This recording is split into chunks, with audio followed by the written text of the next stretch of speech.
আবারও নতুন একটি ভিডিও নিয়ে চলে আসলাম। আর আজকের ভিডিওটা হবে খুবই সুন্দর আর তোমাদের জন্য খুবই লাভ একটা ভিডিও। তো চলো শুরু করা যাক। তার আগে একটা কথা, তো যারা তোমরা এরকম সাইকেলে হুইলি শিখতে চাও বা চাকা চারে কীভাবে, তো এটা যদি তোমরা শিখতে চাও তো চলো দেখে নেওয়া হবে।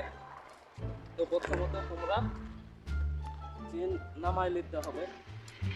অবশ্যই একটা কথা জানা থাকতে হবে যে স্ট্যান্ড করতে হলে সামনে পিছনে এক গিয়ার থাকাই লাগবে, না হলে হবে না। তো গাইস তোমাদেরকে আবারও বলি যে সাইকেল স্ট্যান্ড করতে হলে অবশ্যই সামনে পিছনে গিয়ার একে রাখা লাগবে, না হলে হবে না। তো চলো এখন আমি স্ট্যান্ড করে দেখাই বা কি করলে সামনের চাকাটা চারে উঠবে, তো দেখো। তো গাইস তোমরা দেখো, স্ট্যান্ড করতে হলে বা সামনের চাকা চাটতে হলে প্রথমত পেডেল এই জায়গাতে নিয়ে আনতে হবে, দিয়ে এরকম আগে প্রথমে করা লাগবে, মানে জোরে করে এরকম আগে যাওয়া লাগবে। তো প্রথম স্টেপ হলো, তো এবার এরকম করা লাগবে।